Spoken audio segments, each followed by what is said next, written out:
रसातळात गेलेली पृथ्वी पाण्याच्या बाहेर काढण्याकरता भगवान वराहाचा अवतार घेतात. ती वराहाची कथा मी तुम्हाला सांगितली. त्यानंतर स्वयंभू नावाचा मनुष्य शत्रुपा नावाची महाराणी यांच्या जन्माची कथा मी तुम्हाला 3ऱ्या स्कंदात सांगितली. कपिल आणि देवहूती यांच्यातला संवाद सांगितला. 4थ्या स्कंदात मी तुम्हाला मरीची इत्यादी 9 प्रजापतींच्या उत्पत्तीचे वर्णन सांगितलं. दक्ष यज्ञाचा विध्वंस सांगितला. ध्रुवाचं चरित्र सांगितलं. क्रतूचं चरित्र सांगितलं. प्राचीन बरीचं चरित्र सांगितलं. नारदाचं चरित्र सांगितलं. 5व्या स्कंदात मी तुम्हाला प्रियव्रत व्याख्यान, नाभी, वृषभ, भरत, द्वीप, वर्ष, समुद्र, पर्वत, नद्या, 28 प्रकारच्या नरककुंडांचं वर्णन सांगितलं. 6व्या स्कंदात मी तुम्हाला चेतापासून दक्षकन्यांच्या संततीचे वर्णन सांगितलं. देवता, असुर, मनुष्य, पर्वत, मृग, पशु, पक्षी इत्यादीच्या जन्माची कथा सांगितली. 7व्या स्कंदात मी तुम्हाला हिरण्याक्ष, हिरण्यकशिपूचं वर्णन सांगितलं.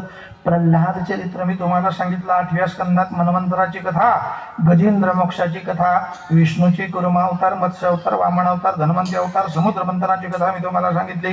9व्या स्कंदात ईश्वाकुचा जन्म, त्याच्या वंशाचा विस्तार, सुद्युम्नाचं चरित्र, इलेचं चरित्र, सूर्यवंशाचं वर्णन, शशादाचं वर्णन, मृगाचं वर्णन, सुकन्येचं वर्णन, शर्यतीचं वर्णन, खटवांगाचं वर्णन, मानधात्याचं वर्णन, सौरभीचं वर्णन आणि रामचरित्र मी तुम्हाला सांगितलं. 10व्या स्कंदामध्ये भगवंताचा मधुरित जन्म होणे, गोकुळात वाढणे, पुतनीला मारणे, अघासुराला मारणे, बकासुराला मारणे, वत्सासुराला मारणे, धेनुकासुराला मारणे, प्रलंबरासुराला मारणे, अशा अनेक कथा तुम्हाला सांगितल्या. कात्यायनी व्रतात गवळणींवर कृपा करणे, यज्ञपत्नांवर कृपा करणे, 12 गाव अग्नी पिणे, गवळणींच्या बरोबर रास खेळणे, कुल्यापिंड्यानंतर आक्रोडाच्या बरोबर मथुला दर्शन, कुलेपिंड नावाच्या हत्तीला मारणे, चानूर, मुष्टिक, कूट, शल, तोषल, तलातल इत्यादीचा वध करणे, त्यानंतर कंसाचा उद्धार करणे, गुरुच्या घरी वेदाचा अध्ययन पूर्ण करणे, द्वारकेची निर्मिती करणे, 16,108 लग्न करणे, शिशुपाल, प्रौंडक, दंतवक्र इत्यादीचा वध करणे, पांडवाचं निमित्त करून पृथ्वीचा भार उतरवणे.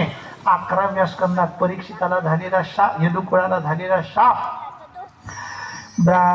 कृष्ण आणि उद्धव यांच्यातला अद्भुत संवाद. 12व्या स्कंदात